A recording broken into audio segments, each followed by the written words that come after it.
ہے سوال جواب کا ہماری دعوت کے حوالے سے جو ڈاکٹر عثمانی رحمۃ اللہ علیہ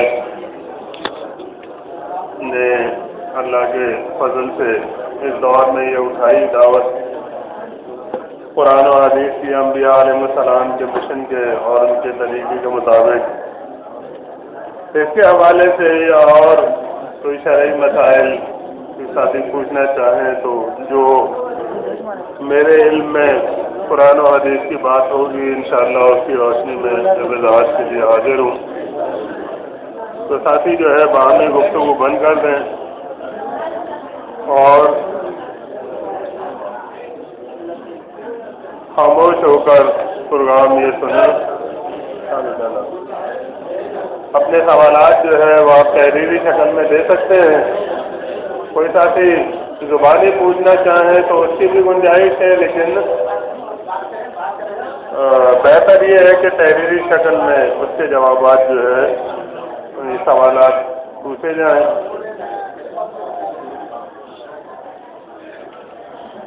یہ سوالات میرے پاس آئے ہیں۔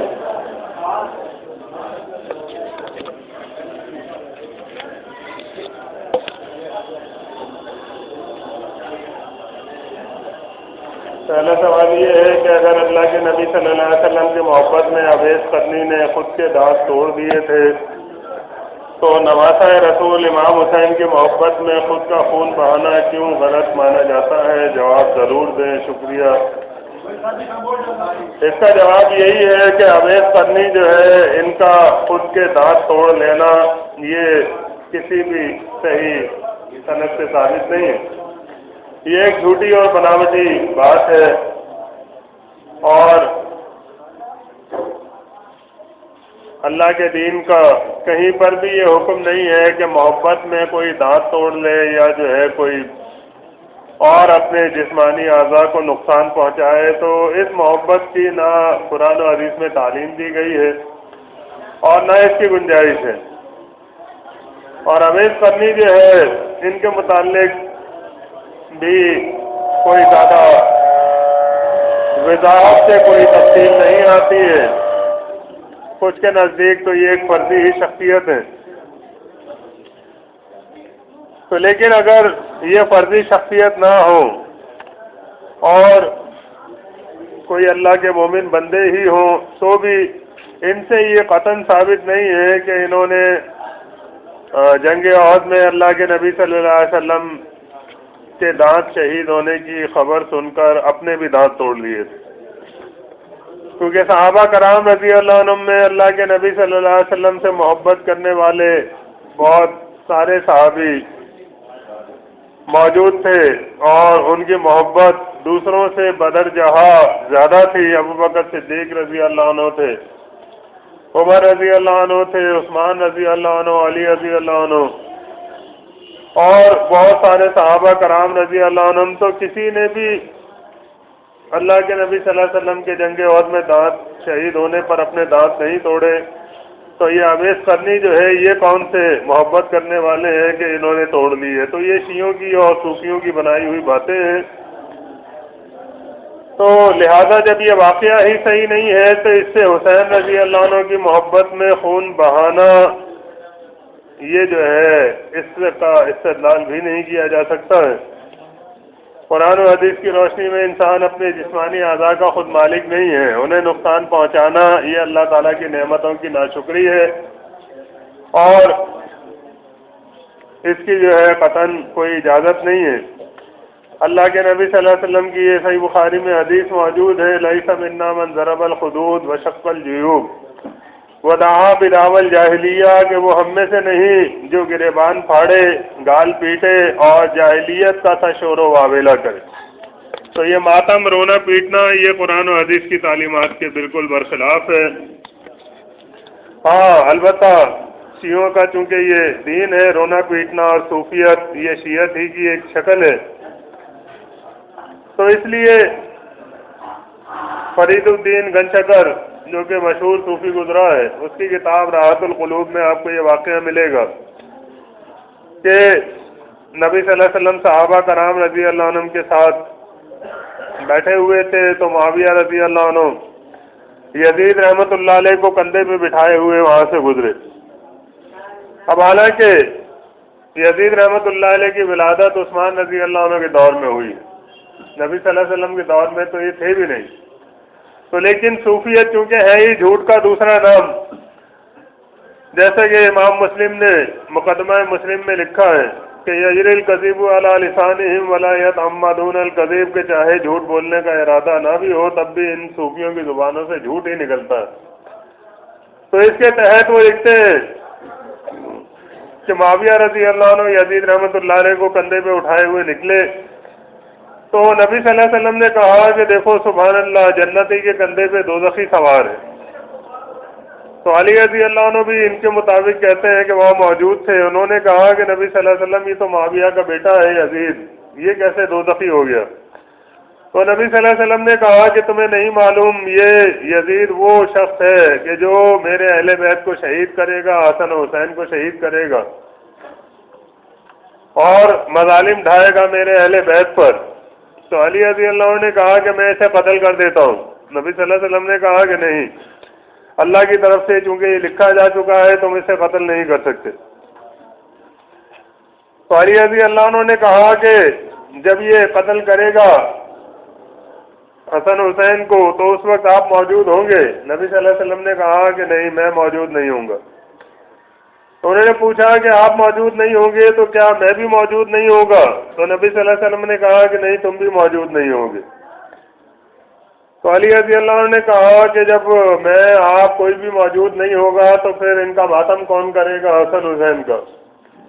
تو ان کے مطابق نبی صلی اللہ علیہ وسلم نے کہا کہ میری ساری امت ماتم کرے گی، اور ایسا ماتم کرے گی کہ جس کی مثال دی جائے گی۔ تو اس کے بعد نبی صلی اللہ علیہ وسلم بھی رونے اور پیٹنے لگے، اور علی رضی اللہ عنہ بھی۔ تو یہ ان صوفیوں کی گھڑی ہوئی کہانیاں ہیں جو کہ جھوٹ اور جو ہے فریب کے علاوہ اور کچھ نہیں ہے۔ راحت القلوب، فرید الدین گن شکر کی کتاب۔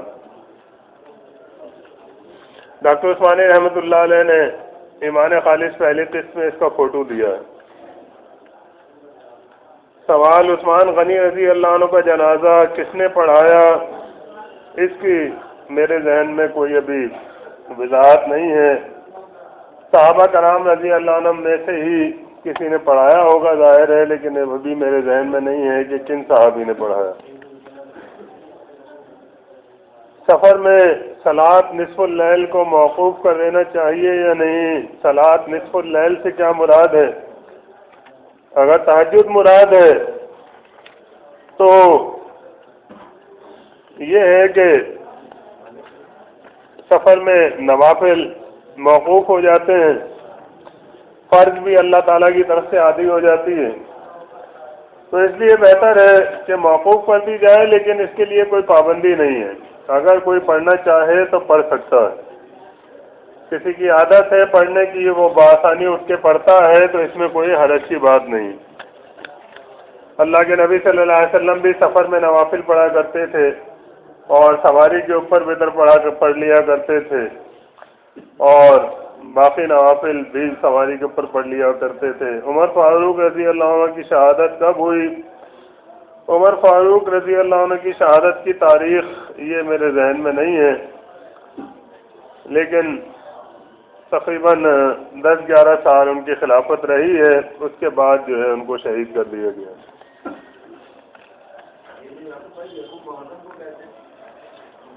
ہو سکتا ہے یکم محرم کو ہی شہادت ہوئی ہو، لیکن میں نے کہیں پڑھا نہیں ہے آج تک، ممکن ہے یہی درست ہو۔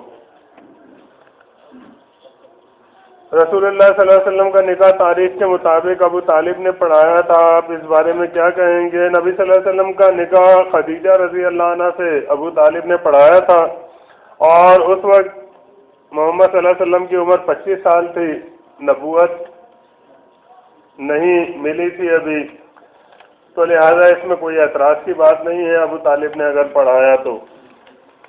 ہاں، نبوت کے بعد اللہ کے نبی صلی اللہ علیہ وسلم کا نکاح جو ہے وہ کسی بھی صحابی نے یا کسی نے بھی نہیں پڑھایا، اللہ تعالیٰ کی طرف سے جو ہے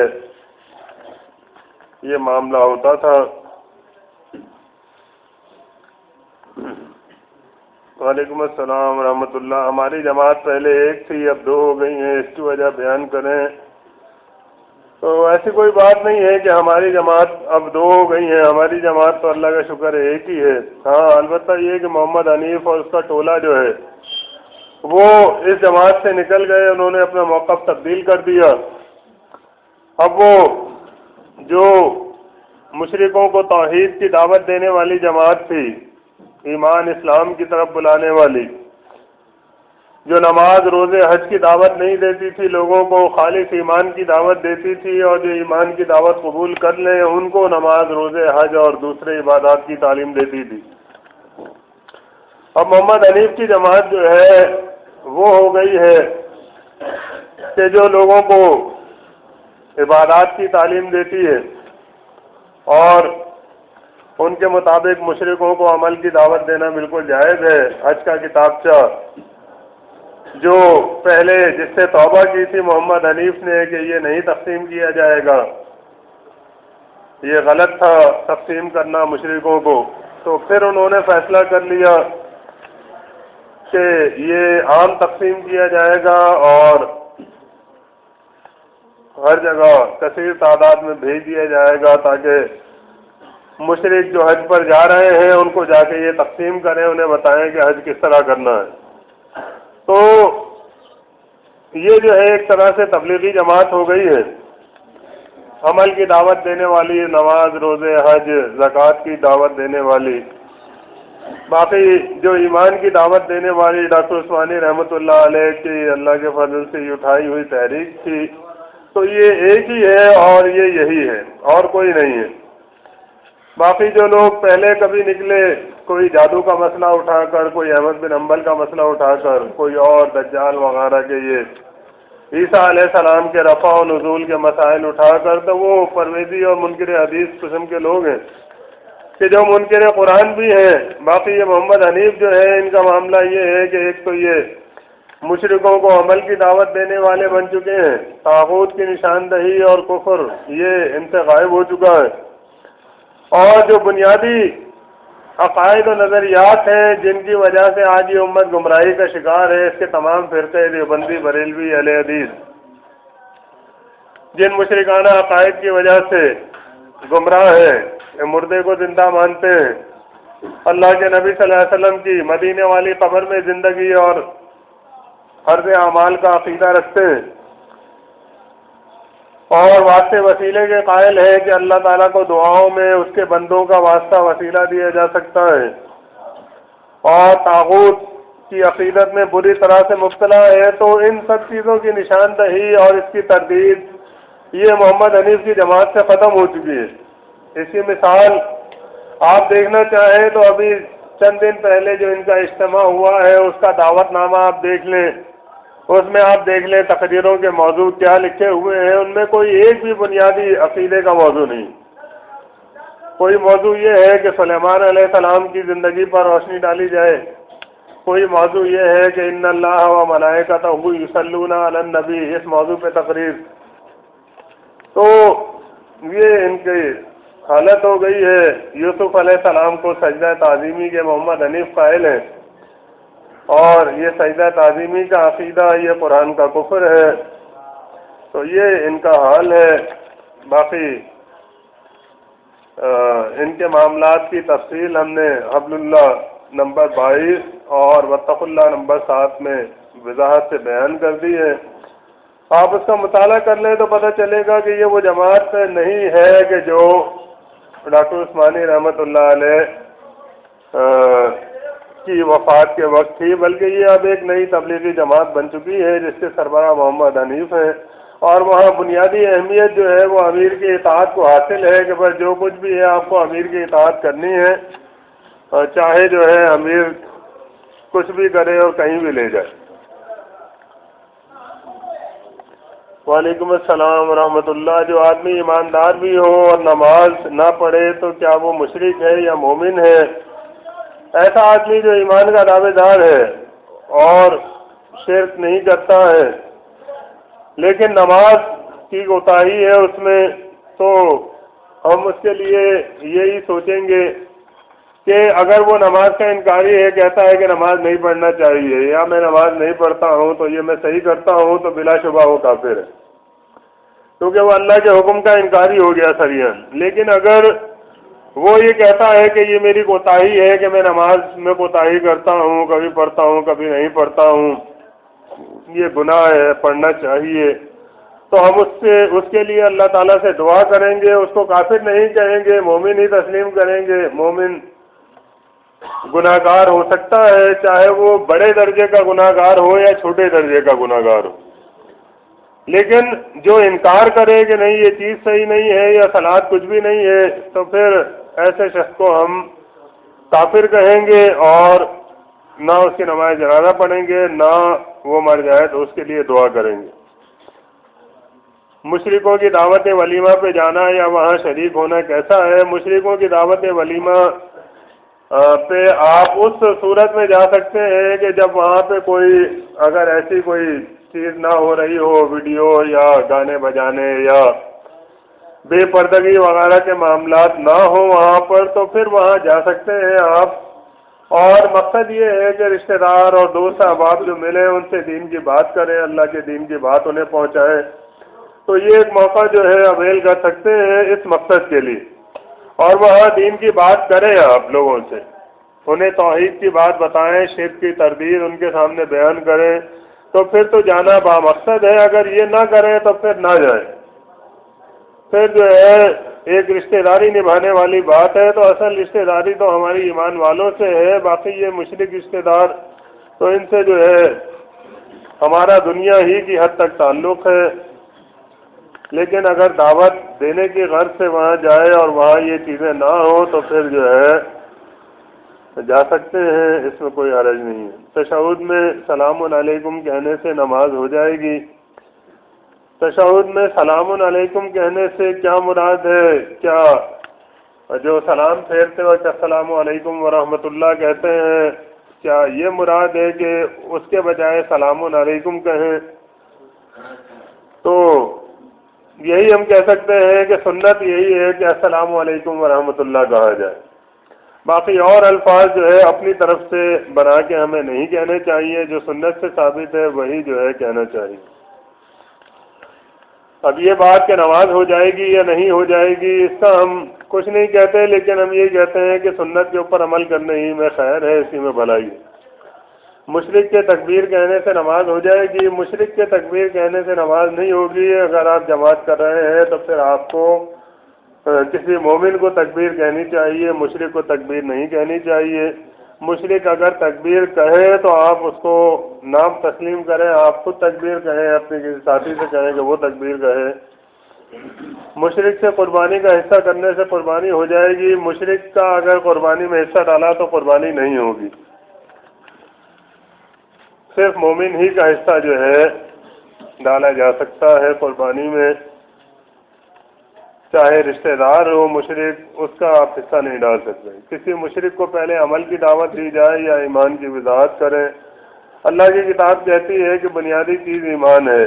وَمَن يَعْمَلْ مِنَ الصَّالِحَاتِ مِن ذَكَرٍ أَوْ أُنثَىٰ وَهُوَ مُؤْمِنٌ فَأُولَٰئِكَ يَدْخُلُونَ الْجَنَّةَ وَلَا يُظْلَمُونَ نَقِيرًا۔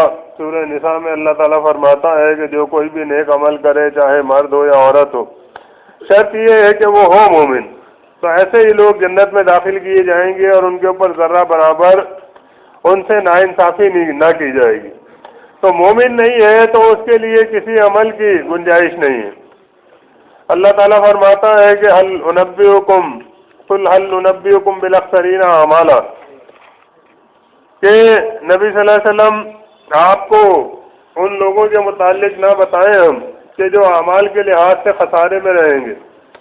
الذین ضل سعیہم فی الحیات الدنیا، یہ وہ لوگ ہیں کہ جن کی دنیا کی ساری صحیح کوشش جو ہے وہ دنیا ہی کے معاملات میں رہی، آخرت فراموشی کا عالم ان کے اوپر طاری رہا۔ وَهُمْ يَحْسَبُونَ أَنَّهُمْ يُحْسِنُونَ صُنْعًا، اور وہ یہی سمجھتے رہے کہ ہم بہت اچھا کر رہے ہیں۔ تو اللہ تعالیٰ نے فرمایا کہ أُولَٰئِكَ الَّذِينَ كَفَرُوا بِآيَاتِ رَبِّهِمْ وَلِقَائِهِ فَلَا نُقِيمُ لَهُمْ يَوْمَ الْقِيَامَةِ وَزْنًا۔ تو یہ وہ لوگ ہیں کہ جن کے جو ہے اپنے رب کی آیات اور اس سے ملاقات کے انکاری اور کافر رہے تو قیامت کے دن ان کے لیے میزان عمل قائم ہی نہیں ہوگا۔ تو میزان عمل ہوگا مومن کے لیے، اس کی نیکیوں کا وزن ہوگا، باقی مشرکوں کے اعمال تو اللہ تعالیٰ فرماتا ہے کہ رات کا ڈھیر ہے، اور قیامت کی آندھی چلے گی تو کچھ بھی باقی نہ بچے گا۔ غلام علی یا غلام محمد، غلام حسین، یہ نام بچوں کے رکھ سکتے ہیں یا نہیں؟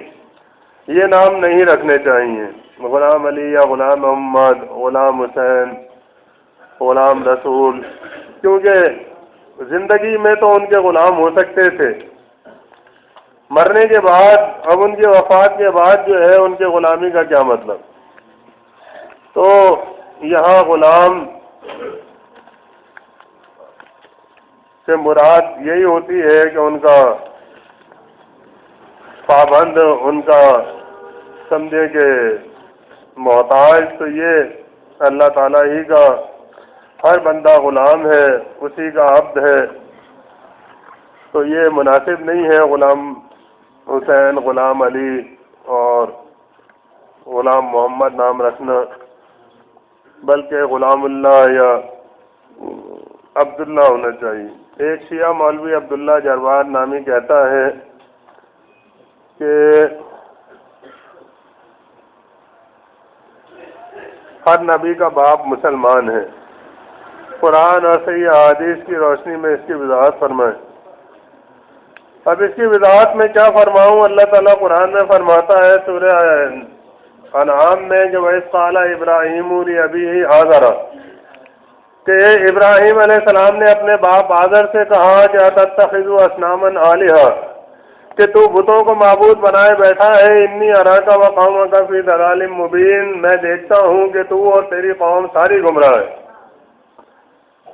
تو ابراہیم علیہ السلام اپنے باپ کو یہ کہہ رہے ہیں، اور پھر باپ نے جواب میں کیا کہا؟ سورہ مریم میں اللہ تعالیٰ فرماتا ہے کہ آزر نے ابراہیم علیہ السلام سے کہا کہ اراغب انت عن آلہتی یا ابراہیم، کہ ابراہیم تو میرے الہوں سے پھر گیا ہے، ان کا منکر ہو گیا ہے، لئن لم تنتہی لارجمنک، اگر تو اپنی ان گستاخانہ باتوں سے باز نہ آیا تو میں تجھے پتھر مار مار کے ہلاک کر دوں گا، وہجرنی ملیہ، اور میری نگاہوں سے دور ہو جائے۔ تو انہوں نے کہا کہ میں جاتا ہوں، لیکن سأستغفر لک ربی، اپنے رب سے آپ کے لیے مغفرت کی دعا کرتا رہوں گا، انہ کان بی حفیہ، بلا شبہ وہ میرے اوپر بڑا مہربان ہے۔ ابراہیم علیہ السلام اپنے والد کے لیے دعائیں مغفرت کرتے رہے، لیکن اس کے بعد اللہ تعالیٰ نے فرمایا کہ اللہ نے ان کے اوپر جب واضح کر دیا کہ تمہارا باپ اللہ کا دشمن، اس کے لیے دعائیں مغفرت کرنا جائز نہیں ہے، تو اللہ تعالیٰ نے فرمایا کہ تبرأ منہ، پھر وہ اس سے بیزار ہو گئے، اس کے لیے دعا نہیں کی، اس کے لیے کوئی نرم گوشہ انہوں نے دل میں نہیں رکھا اپنے باپ کے لیے۔ تو یہ قرآن کا واضح بیان ہے، لیکن یہ چونکہ مولوی ہیر پھیر کے ماہر ہوتے ہیں تو وہ ہیر پھیر یہاں پر یہ کرتے ہیں، کہتے ہیں کہ اب جو ہے یعنی باپ، وہ ام کو بھی کہتے ہیں، یعنی چچا کو بھی عربی میں باپ کہتے ہیں۔ تو اس لحاظ سے جو ہے وہ آزر کا جو لفظ آیا ہے قرآن میں، تو اس سے مراد ابراہیم علیہ السلام کا چچا ہے آزر، باپ ان کا کوئی اور تھا، اس کا ذکر نہیں ہے وہاں پر۔ اور اس کے لیے وہ آیت پیش کرتے ہیں غالباً سورہ انعام کی، جس میں انبیاء علیہ السلام کے ذکر میں اللہ تعالیٰ فرماتا ہے کہ وَمِنْ آبائِهِمْ، کہ ان کے آبا میں سے ذکر کرتا ہے اللہ تعالیٰ انبیاء علیہ السلام کو۔ تو کہتے ہیں کہ یہاں آبا میں جن کا ذکر کیا گیا ہے ان میں خالی باپ ہی نہیں، چچا بھی، ان کا بھی ذکر ہے، تو لہذا ثابت ہوا کہ عربی میں ام کے اوپر بھی اب کا اطلاق ہوتا ہے، یعنی چچا کے اوپر بھی باپ کا اطلاق ہوتا ہے، حالانکہ یہ ان کی محض ایک فریب کاری ہے۔ قرآن میں جہاں اب کے یعنی ام کے اوپر یعنی چچا کے اوپر اب کا یعنی باپ کا اطلاق ہوا ہے، تو وہاں پر ہمیشہ جمع کا صیغہ آیا ہے، آبا. کہیں واحد کے ساتھ جو ہے کوئی ایسی چیز مذکور نہیں ہے کہ جہاں پر باپ سے مراد چچا لیا جا سکے. آبا و اجداد میں تو خالی چچا ہی نہیں بلکہ دادا، تایا، نانا اور پردادا یہ سب آ جاتے ہیں. کہیں واحد کا لفظ استعمال کیا ہو اللہ تعالیٰ نے اب اور اس کے لیے وہاں پر چچا مراد لیا ہو تو ایسی کوئی مثال جو ہے نہ قرآن میں ہے، نہ کلام عرب میں ہے، اور نہ ہی جو ہے اس کو ثابت کیا جا سکتا ہے. تو لہذا ثابت یہ ہوا کہ سورہ انعام میں جو آتا ہے وَإِذْ قَالَ إِبْرَاهِيمُ لِأَبِيهِ آزَرَ، کہ جب ابراہیم علیہ السلام نے اپنے باپ آزر سے کہا تو وہاں مراد باپ ہی ہے، چچا ہرگز مراد نہیں ہو سکتا. وعلیکم السلام ورحمۃ اللہ. عماد بھائی کے بیٹے موسیٰ اور تمام ساتھیوں کی صحتیابی کے لیے ساتھیوں سے دعا کی درخواست کرتے ہیں. جزاک اللہ.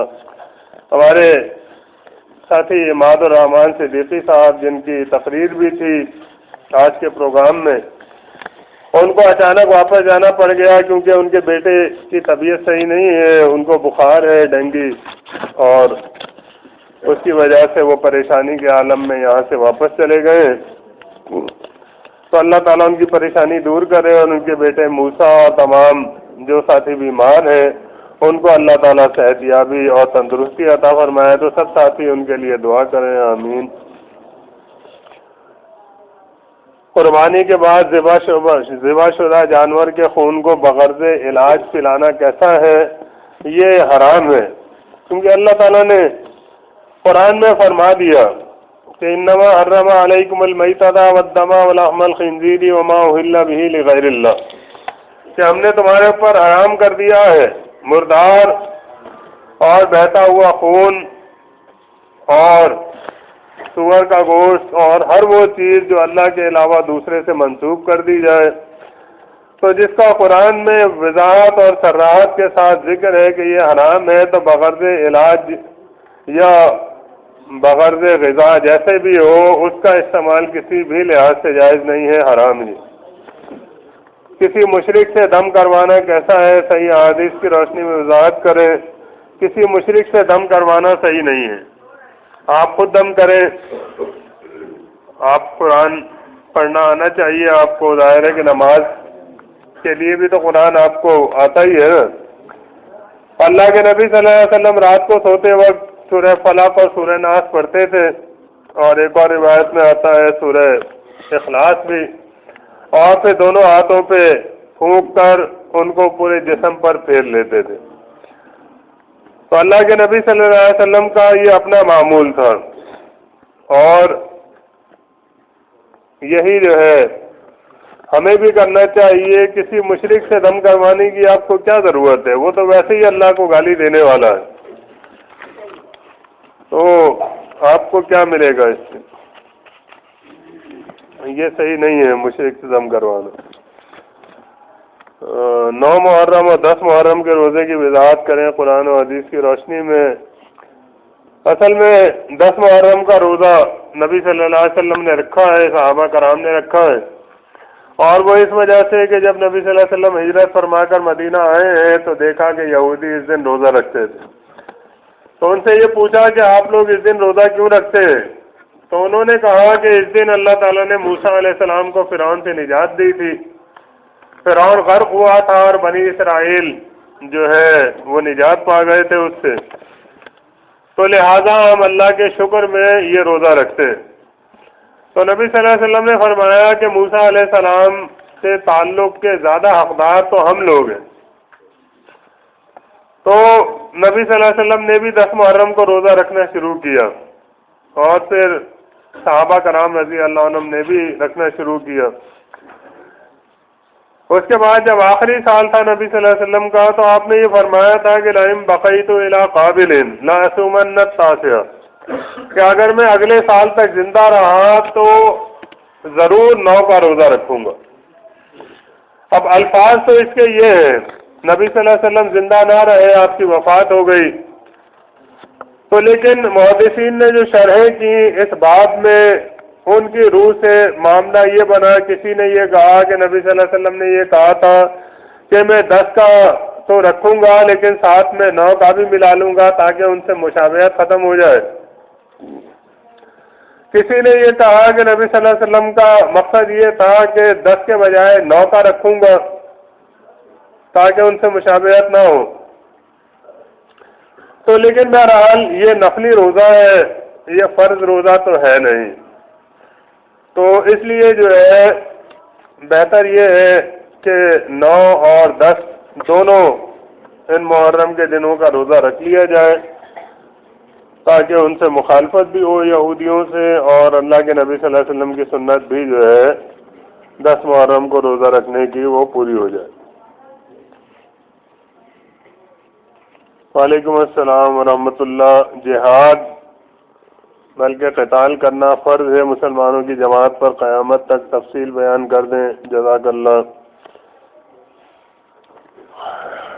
جہاد جو ہے بلا شبہ مسلمانوں پر فرض ہے قیامت تک، اور جہاد صرف وہی نہیں ہوتا ہے کہ جو تیر اور تلوار سے کیا جائے، بلکہ جہاد کہتے ہیں کوشش کرنے کو اللہ کے دین کے غلبے کے لیے، اسلامی اصطلاح میں کوشش کرنا، جد و جہد کرنا، یہ جہاد کہلاتا ہے۔ اور اس کی 3 شکلیں نبی صلی اللہ علیہ وسلم نے بیان فرمائی ہیں۔ ایک ہاتھ سے جہاد کرنا، اللہ کے راستے میں ہتھیار اور تلوار اور تیر سے جہاد کرنا، اور دوسرے جو اللہ تعالیٰ نے اسباب و ذرائع جنگ بنائے، اور دوسرا زبان سے جہاد کرنا، یعنی شرک اور کفر اور باطل کے خلاف زبان کھولنا، اس کی تردید کرنا، لوگوں کے سامنے بیان کرنا، اور تیسری صورت نبی صلی اللہ علیہ وسلم نے فرمائی ہے کہ دل میں برا سمجھنا، اگر ایسی صورتحال نہ ہو کہ زبان کھولی جا سکے تو ایک مسلمان دل میں اسے برا سمجھے اور اس کے اوپر اس کا دل کڑے کہ یہ کفر و شرک ہو رہا ہے، اللہ سے بغاوت ہو رہی ہے، اس کے دل میں نفرت اور بیزاری پیدا ہو، نہ کہ وہ بھی ان کے ساتھ شامل ہو جائے، ان کے رنگ میں رنگ جائے، تو یہ بھی جہاد کی ایک شکل ہے۔ تو صحیح مسلم کی حدیث میں آتا ہے، نبی صلی اللہ علیہ وسلم نے فرمایا کہ ما من نبی بعثہ اللہ فی امت من قبل الا کان له حواریون واصحاب، کہ مجھ سے پہلے اللہ تعالیٰ نے جتنے بھی انبیاء بھیجے ہیں ان کے کچھ ساتھی ہوا کرتے تھے، حواری ہوا کرتے تھے، صحابی ہوا کرتے تھے، یقتدون بامرہ، جو کہ نبی کے حکم کی پیروی کیا کرتے تھے اور اس کی سنت کے اوپر چلا کرتے تھے۔ ثم انہا تخلف من بعدہم خلوف، لیکن بعد کے آنے والے ایسے ناخلف ہوتے تھے کہ یقولون ما لا یفعلون، کہتے وہ تھے جو کرتے نہیں تھے، وَيَفْعَلُونَ مَا لَا يُؤْمَرُونَ، اور کام وہ کرتے تھے جن کا انہیں حکم نہیں دیا گیا ہوتا تھا۔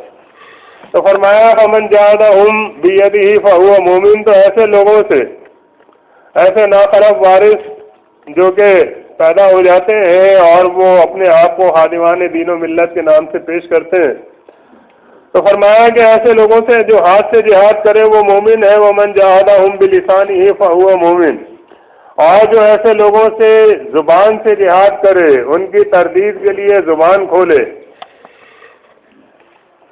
تو فرمایا کہ وہ مومن ہے۔ ومن جاہدہم بقلبہ فہو مومن، اور جو اپنے دل سے ان کے خلاف جہاد کرے وہ مومن ہے۔ ولیس وراء ذلک من الایمان حبۃ خردل، اور اس کے بعد پھر ایمان کا کوئی ایسا درجہ نہیں ہے جو رائی کے دانے کے برابر بھی ہو، یعنی دل میں بھی ناگواری اور نفرت پیدا نہ ہو کفر و شرک کو دیکھ کر، تو اس کا مطلب یہ ہے کہ اس کے دل میں ایمان کی چنگاری بجھ چکی ہے، اس میں ذرا بھی شرر باقی نہیں رہا ہے کہ جو اللہ کی نافرمانی اور بغاوت کو دیکھ کر اس کے دل میں نفرت اور بیزاری پیدا نہ ہو۔ قرآن میں اللہ تعالیٰ نے سورہ فرقان جو کہ مکے میں نازل ہوئی ہے، اس میں نبی صلی اللہ علیہ وسلم سے یہ فرمایا کہ فلا تطع المکذبین، کہ نبی صلی اللہ علیہ وسلم ان جھٹلانے والوں کی ہرگز پیروی نہ کریں، ان کی بات نہ مانیں، وجاہدہم بہ جہادا کبیرا، اور اس قرآن کے ذریعے سے ان سے بڑا زبردست جہاد کرے۔ تو نبی صلی اللہ علیہ وسلم نے 13 سال مکے میں تلوار کا جہاد نہیں کیا ہے، زبان کا جہاد کیا ہے، علل اعلان لوگوں کے سامنے کفر و شرک کی تردید بیان کی ہے۔ تو اس لیے جو ہے آج یہ مرحلہ ہمارے سامنے ہے کہ ہم اس قوم کے سامنے کہ جو قرآن کو ماننے کی دعوے دار ہے، اللہ کے نبی صلی اللہ علیہ وسلم کی تعلیمات اور ان کی سنت کو ماننے کی دعوے دار ہے، پر پیروں اور مولویوں کے فریب میں آ کر فرقوں اور مسلکوں میں بٹی ہوئی ہے اور مشرکانہ عقائد و نظریات انہوں نے اختیار کر لیے ہیں جو کہ ان کے مسلک کے بڑوں نے ان کو دیے۔ تو ہماری ذمہ داری اور ہمارا جو اس وقت جہاد کا معاملہ ہے وہ ان کے سامنے کفر و شرک پر مبنی عقائد کی تردید اور اللہ کی توحید کی تعلیمات کی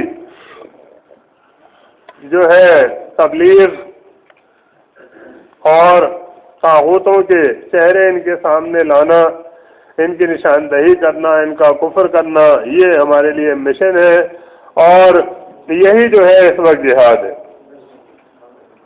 اور اللہ کے فضل سے یہ جہاد ہو رہا ہے، قلمی جہاد بھی ہو رہا ہے، زبانی جہاد بھی ہو رہا ہے،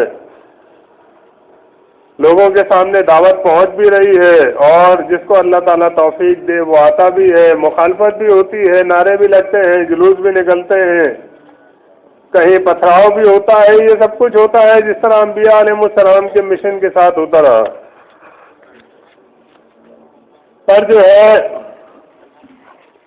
جب تک یہ معاملات چل رہے ہیں تو تلوار سے قتال کا مرحلہ ابھی نہیں آیا۔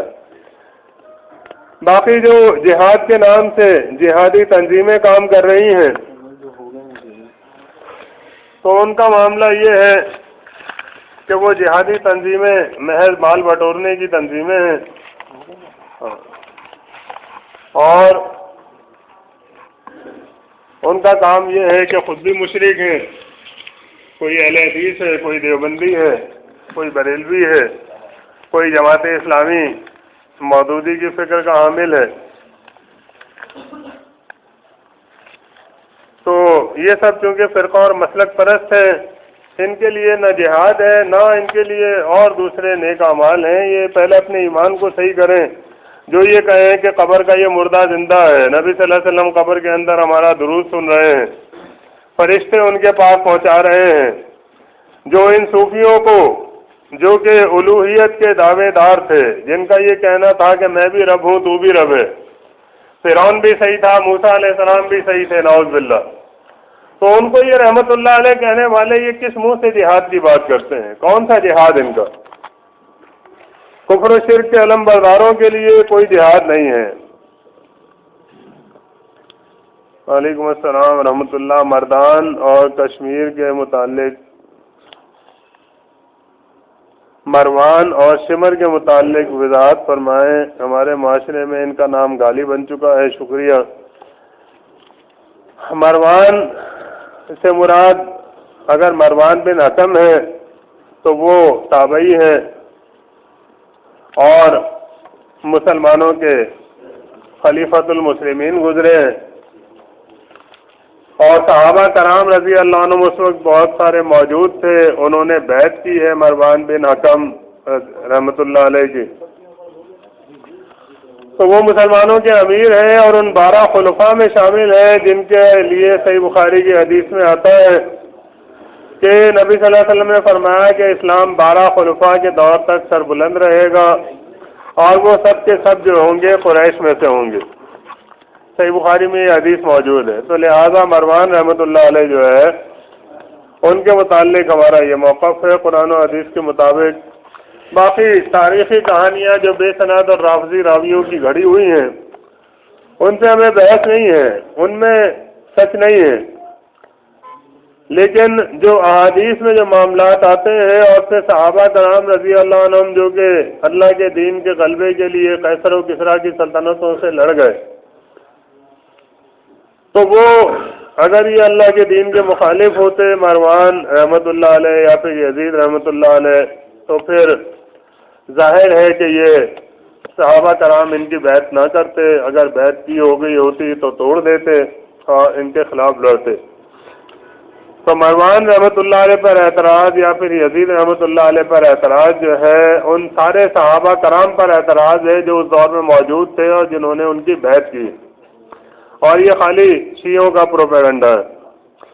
اور رہا معاملہ شمر کا، تو شمر جو ہے وہ محض ایک تاریخی کردار ہے، وہ کوئی ہمارے ایمان کا حصہ نہیں ہے، لیکن مختصر یہ کہ جو یہ کہا جاتا ہے کہ حسین رضی اللہ عنہ کا سر جو ہے شمر نے کاٹا، تو یہ تاریخ کی روح سے یہ روایت صحیح نہیں ہے، بلکہ سنان بن انس نامی شخص نے حسین رضی اللہ عنہ کا سر کاٹا تھا، اور شمر جو ہے یہ تو حسین رضی اللہ عنہ کے رشتے میں ماموں لگتے تھے۔ تو یہ بھی بہرحال ایک اچھے آدمی تھے، تاریخی روایات کی روح سے جو بات پتہ چلتی ہے وہ یہی ہے، باقی کربلائی کہانیوں میں اور ہی کردار ان کا بتایا جاتا ہے جو کہ ابو مصنف جیسے جھوٹے رافضی لوگوں نے لکھی ہیں۔ وعلیکم السلام ورحمۃ اللہ۔ طریقت اور شریعت میں کیا فرق ہے؟ قرآن و حدیث سے وضاحت کریں۔ طریقت جو انہوں نے چیز نکالی ہے صوفیوں نے، وہ تو یہ ہے کہ صوفیت کو یہ طریقت کا نام دیتے ہیں، جس میں بیعت ہوتی ہے، جس میں سلسلے ہوتے ہیں، نقشبندی سلسلہ، سہروردی سلسلہ، چشتی قادری سلسلہ، اور اس میں پیری مریدی ہوتی ہے، پھر اس میں چلے اور مراقبے ہوتے ہیں، کشف قبور ہوتا ہے، اس میں قطب ابدال غوث ہوتے ہیں، اسلامی تعلیمات میں ایک مومن ہوتا ہے، اللہ کا نیک بندہ، اللہ کے دین پر عمل کرنے والا، اللہ کے دین کے غلبے کے لیے کوشش کرنے والا۔ وہ مومنوں میں نہ کوئی قطب ہوتا ہے، نہ ابدال ہوتا ہے، نہ قلندر ہوتا ہے، نہ غوث ہوتا ہے، یہ سارے دین طریقت میں ہوتے ہیں۔ اور تصوف کے جو نظریات ہیں، دین طریقت کے جو نظریات ہیں، وہ انتہائی ہلاکت خیز ہیں، اسلامی توحید کے عین ضد ہے۔ اسلامی توحید تو یہ ہے کہ لا الہ الا اللہ، اللہ کے علاوہ کوئی الہ نہیں ہے، وہ مشکل کشا ہے، وہ اکیلا حاجت روا ہے، وہ اکیلا بگڑیاں بنانے والا ہے، فریادیں سننے والا ہے، عزت اور ذلت دینا اس کا اختیار ہے، زندگی اور موت اس کے اختیار میں ہے، کائنات کے گوشے گوشے میں اس اکیلے کا اختیار چلتا ہے، وہ خالق ہے، باقی ہر شے مخلوق ہے۔ اور دین طریقت میں جو وحدت الوجود کا نظریہ ہے، جس کے علم بردار محی الدین یہ ابن عربی تھے، اور ان کی کتاب فتوحات مکیہ اور خصوص الحکم جو ہے وہ تصوف کی دنیا میں بڑی اہم کتابیں مانی جاتی ہیں، تو وہ اس نظریے کے علم بردار ہے کہ لا الہ الا اللہ اصل معاملہ نہیں ہے، بلکہ اصل جو حقیقت ہے وہ لا موجود الا اللہ ہے، یعنی اللہ کے علاوہ کسی شے کا وجود ہے ہی نہیں۔ تو صوفیت کہتے ہیں کہ یہ کہا جائے کہ لا الہ الا اللہ، اللہ کے علاوہ کوئی الہ نہیں، تو یہ تو شرک ہے، نعوذ باللہ۔ وہ کہتے ہیں اصل توحید یہ ہے کہ لا موجود الا اللہ، اللہ کے علاوہ کسی شے کا وجود ہی نہیں ہے، یہی توحید ہے۔ کائنات میں ایک ہی شے ہے، چاہے وہ جانور ہو، چاہے انسان ہو، چاہے کیڑے مکوڑے ہوں، چاہے جو ہے یہ پہاڑ، پتھر، درخت، ندی، نالے، گندگی اور جو کچھ بھی ہے، وہ سب کے سب اللہ ہی کے وجود کا مظہر ہے۔ اللہ کے علاوہ بالفعل کسی شے کا وجود ہے ہی نہیں، نعوذ باللہ۔ تو اس نظریے کی روح سے ظاہر ہے کہ ثواب اور عذاب کا تصور ختم ہو گیا، جنت جہنم کا تصور ختم ہو گیا۔ جب اللہ کے علاوہ کسی شے کا وجود ہی نہیں ہے تو کیا اللہ تعالیٰ اپنے آپ کو جہنم میں ڈالے گا؟ ظاہر ہے کافر و مشرک جو ہے وہ بھی اللہ ہی کے وجود کا حصہ ہے، نعوذ باللہ۔ تو اسی لیے یہ صوفی جو ہے وہ یہ کہتے ہیں کہ فرعون بھی صحیح تھا اور موسیٰ علیہ السلام بھی صحیح تھے۔ یہی ابن عربی نے لکھا ہے اس میں خصوص الحکم میں، کیونکہ ظاہر ہے کہ وہ بھی اللہ ہی کے وجود کا حصہ تھا اور موسیٰ علیہ السلام بھی اللہ ہی کے وجود کے حصے تھے۔ اور حسین بن منصور حلاج جس نے انا الحق کا دعویٰ کیا کہ میں حق ہوں، اللہ ہونے کا دعویٰ کیا، اس کو جب بغداد کے وزیر ابو حامد بن العباس نے توبہ کرنے کے لیے کہا اور اس نے توبہ نہیں کی تو اس کو سولی پہ لٹکا کے مار دیا گیا، اور پھر اس کی لاش کو جلا کر دجلہ میں بہا دیا گیا۔ اس کو اس قابل بھی نہ سمجھا گیا کہ اس کو مسلمانوں کے قبرستان میں دفنا دیا جائے، کیونکہ وہ زندیق تھا۔ اس کو صوفیوں نے بہت بڑا ہیرو مانا ہے۔ چنانچہ کوئی صوفی یہ کہتا ہے کہ روا باشد ان الحق از درخت، کہ جب ایک درخت سے ان الحق کی آواز درست ہو سکتی ہے تو چرا نعبد رواز نیک بختے، تو ایک نیک بخت نیک آدمی کے منہ سے نکلے تو کیا برا ہے۔ یعنی وہ کہتے ہیں کہ موسیٰ علیہ السلام کو جو اللہ نے فرمایا کہ درخت میں سے ندا آئی کہ انی انا اللہ، تو کہتے ہیں کہ درخت کہے کہ میں اللہ ہوں، تو کہتے ہو صحیح ہے۔ اور ایک نیک آدمی نے کہا کہ انا الحق، تو آپ نے اس کو برا مان لیا۔ تو یہ صوفی جو ہے اس طرح کی تعویلیں کرتے ہیں۔ اور یہی حسین ابن منصور حلاج ہے کہ جس کے لیے صوفی نظام الدین اولیاء، جس کی قبر جو ہے دہلی میں ہے، وہ اپنی کتاب فوائد الفؤاد میں لکھتا ہے کہ ذکر چل رہا تھا سیدی احمد کا، جو کہ بہت بڑے بزرگ تھے، ان کے کمالات بیان ہو رہے تھے، اور یہ پتہ چلا کہ ان کی ساری بزرگی اس وجہ سے تھی کہ جب حسین بن منصور حلاج کی لاش کو جلایا گیا اور اس کی راکھ کو دریائے دجلہ میں پھینکا گیا تو اس راکھ میں سے ایک چٹکی بھر انہوں نے کھا لی تھی، تو اس وجہ سے سارے کمالات انہیں حاصل ہو گئے، سید احمد اتنے بڑے بزرگ ہو گئے۔ تو ان صوفیوں نے یہ بتایا کہ دیکھو ایک چٹکی راکھ کھا لینے سے اس کی جلی ہوئی لاش کی اتنا بڑا بزرگ بن گیا، تو وہ خود کتنا پہنچا ہوا بزرگ ہوگا۔ حالانکہ وہ زندیق فرعون کہے کہ انا ربکم الاعلی تو کہا جائے کہ وہ کافر ہے، اور حسین بن منصور حلاج کہے کہ انا الحق تو کہے کہ یہ مومن ہے، کیونکہ یہ تصوف کے رموز ہیں، یہ عام آدمی نہیں جانتے ہیں۔ تو دین تصوف جو ہے وہ اس چیز کا نام ہے۔ اور شاہ ولی اللہ جو ہے وہ انفاس العارفین میں لکھتا ہے کہ ہم قرآن کی ہر آیت سے وحدت الوجود کا نظریہ ثابت کر سکتے ہیں۔ تو یہ ایسے ظالم لوگ ہیں۔ اور یہ نام نہاد مفکر قرآن ڈاکٹر اسرار احمد، اس کی آپ کتاب اٹھائیں، ام المصبحات، سورہ حدید کی تفسیر میں جو شائع کی ہے انہوں نے، اس میں انہوں نے بحث کر کے یہ ثابت کیا ہے کہ وحدت الوجود کا نظریہ اسلامی عقائد کے منافی نہیں ہے۔ اور ابن عربی رحمۃ اللہ علیہ نعوذ باللہ، وہ جو کافر زندیق طاغوت ہے، اس کو یہ رحمۃ اللہ علیہ کہتا ہے کہ ان کی بات کو ذرا اس نقطہ نظر سے سمجھا جائے تو اس میں کوئی قباحت رہتی ہی نہیں ہے۔ تو تعویلیں کر کے تو فرعون اور نمرود کی باتوں کو بھی جو ہے وہ حق اور جائز ثابت کیا جا سکتا ہے، جیسے صوفیوں نے کیا ہے۔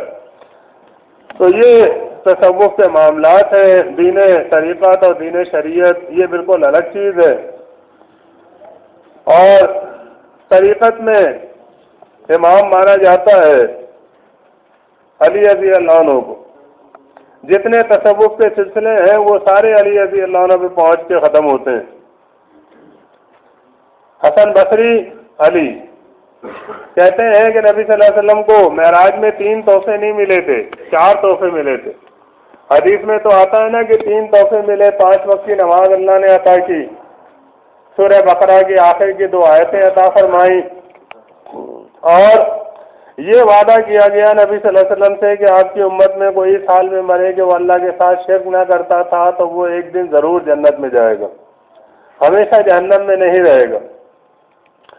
تو صوفی کہتے ہیں کہ ایک چوتھی چیز بھی تھی، یعنی خرقہ، گدڑی جو ہے، وہ خرقہ نبی صلی اللہ علیہ وسلم معراج سے واپس لائے تو وہ علی کو دیا، علی نے وہ خرقہ پہن لیا، اور وہ خرقہ خلافت انہوں نے خواجہ حسن بصری کو پہنا دیا، اور پھر ان سے جو ہے وہ تصوف میں یہ خرقہ چلا آ رہا ہے۔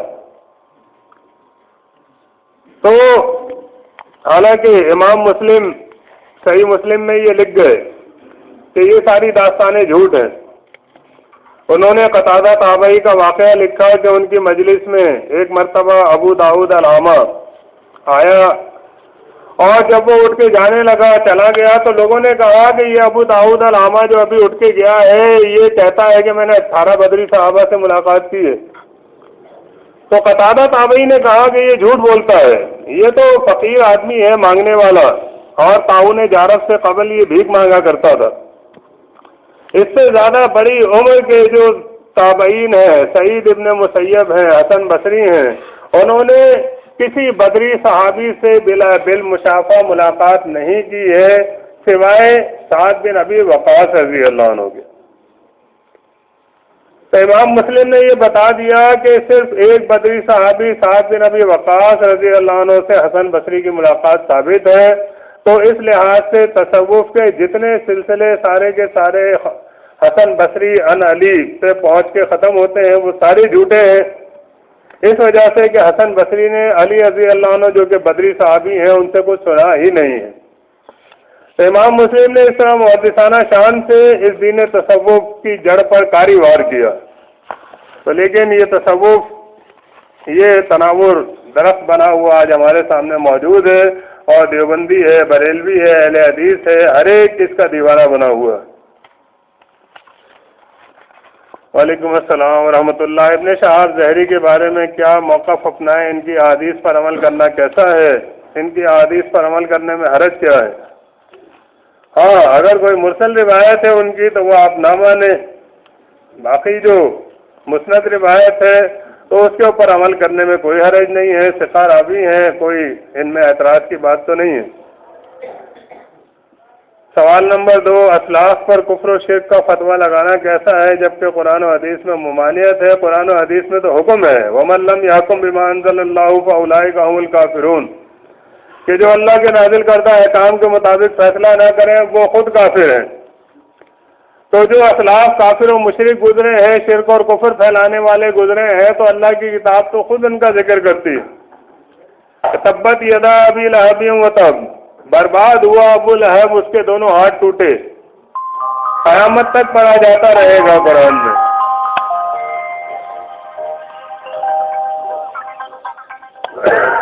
اسی طرح سے قرآن فرعون کا نام لیتا ہے، حامان کا نام لیتا ہے، اور بہت سارے نام لیتا ہے، تو یہ کفر و شرک جو کرے گا تو اس کے اوپر کفر و شرک کا فتویٰ لگے گا، اور جو نہیں لگائے گا